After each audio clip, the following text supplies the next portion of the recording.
OMG, what in heaven's name happened at Manchester Marathon? Oh man, you gotta watch all the way to the end, because I've got a little surprise at the end of the magic dust that I brought into finishing a marathon at the age of 62 in 3 hours and 2 minutes. That's right, 3:02 at 62. That's right guys, you heard right. If you hadn't checked the results online, I ran in a 3:02 marathon, 3:02:39, somewhere around there, at the age of 62. And according to the script and according to my Garmin Race predictor, that should not have happened, never in a million years. So I produced that video. Hopefully by now you would have seen the race day video, Manchester Miracle, because if you've been following me a while now here on the tubes, if you haven't, where have you been?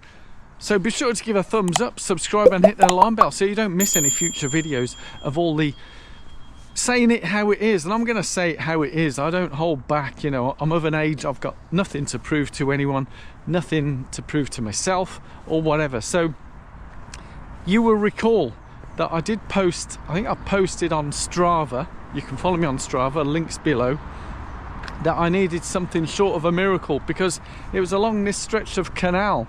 Literally, it would have been 9 days, 10 days before Manchester Marathon, because the plan was always to run Manchester Marathon, where I couldn't even straighten one of my legs without being in pain. I had a series of reps to do, 1 mile reps, couldn't do any of them, not even near the pace. It was like a minute off the pace per kilometre that I was supposed to be doing, and I thought I was done, because I'd had similar issues before and I know what the outcome often is, and this wasn't good. So I thought, no, it ain't happening. So I decided to make the decision to go for London, allowing a week's more of recovery and see what I could do at London.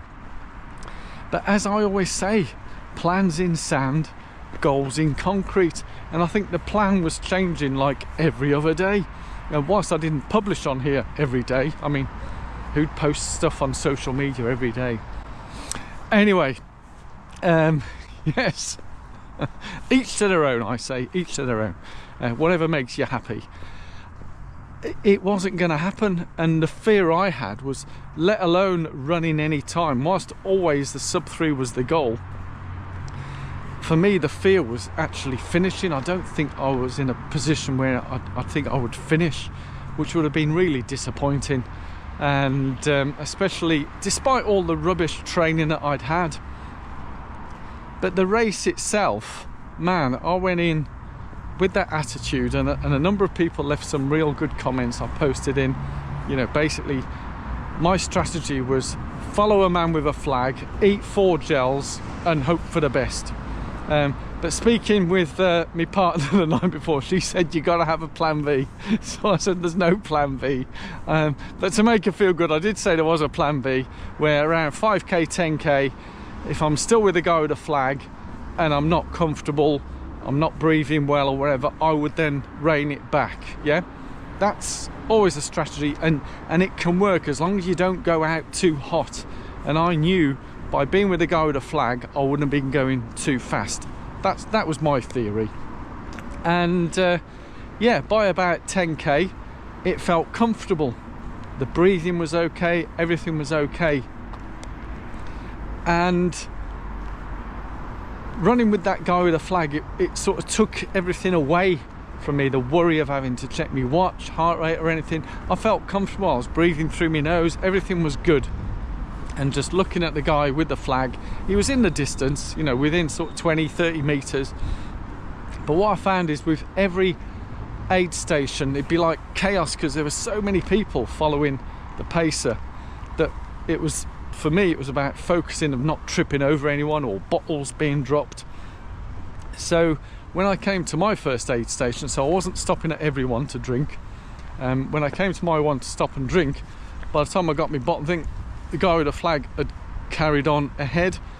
So rather than surge to catch up, which one of my lessons learned is surging during a marathon, not a good idea unless you want to blow up big time towards the end. So I wasn't going to surge, but I still keep him in sight. And then the next water stop, he went a bit further away. But by Altrincham, he was about, what, 200 meters ahead. So that hill at Altrincham. And I thought, let's get over this hill and still keep him in sight. And yes, he was in sight, and I felt good. And the clock was showing 70 minutes for the last 10 miles I had to do. 70 minutes. I knew I could do that, and I felt good.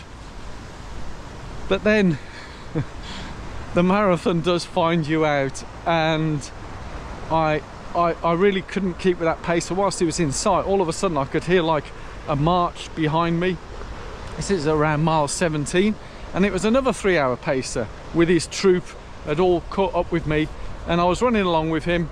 And again, things were feeling good, but every slight incline I could feel that it was getting harder. And this is where the lack of training and maybe those injuries that I'd had in the previous weeks, like with the heel and stuff, and missing so many runs, maybe that wasn't helping.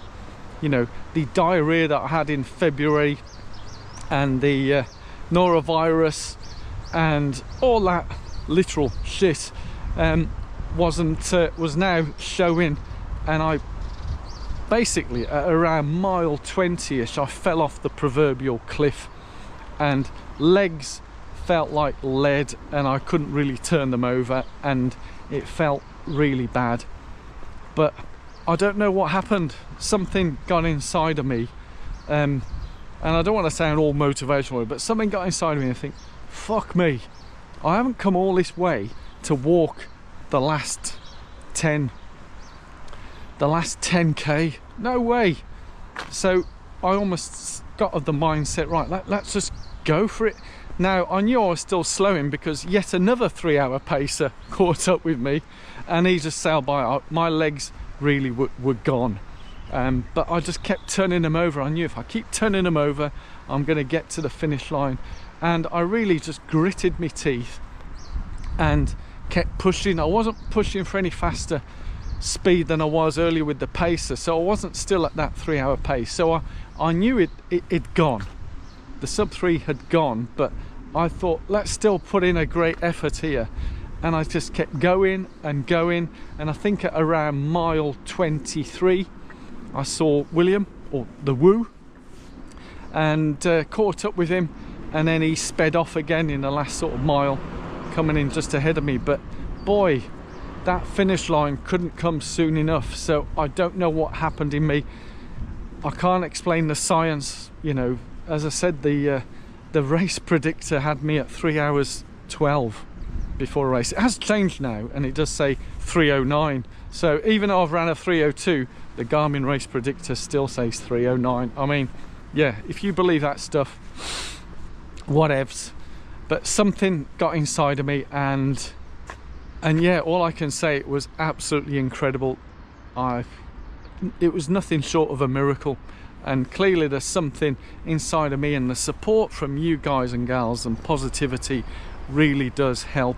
It's amazing how the power of the mind, and whilst the body gave up, the mind just kept going, and somehow the legs kicked in. When I look at the pace, it just got quicker and quicker and quicker, and boy, I finished so strong. It felt amazing, absolutely amazing. I was so overjoyed at the finish line.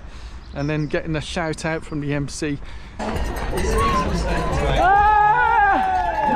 at that, so there with his GoPro on. It's all about the footage. Instagram, tag us in, hashtag Manchester Marathon. Running with the GoPro on my chest, wow, it was incredible.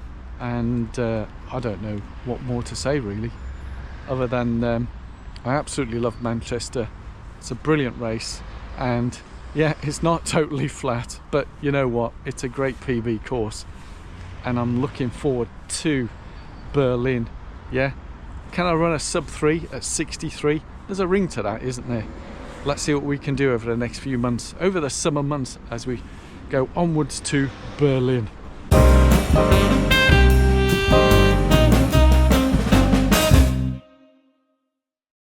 You know, I always like to do an addendum to my videos. Well, today's addendum is more to you guys, yeah? and really appreciating your support and positivity, and I'd love it for you to help spread the word of this channel and get the word out, because we really do enjoy our running, the love of running and just being bossed in. Yeah, so share the link with all your friends and family, give us a thumbs up, subscribe and hit that alarm bell, and I look forward to sharing our journey onwards to Berlin. As a second addendum, I completely forgot the power of the jiggy jog. These easy, slow recovery runs, easy long runs. Yeah, remember, the long run is supposed to be a long, slow run. Now I know some people want to do workouts and all that, that's up to them, but for me, wow, the power of the jiggy jog that helps build the mitochondria and endurance in us. Yes, it's so powerful. So don't forget, kids, jiggy jog yourself to a fast marathon, or 5k, 10k, half marathon as well.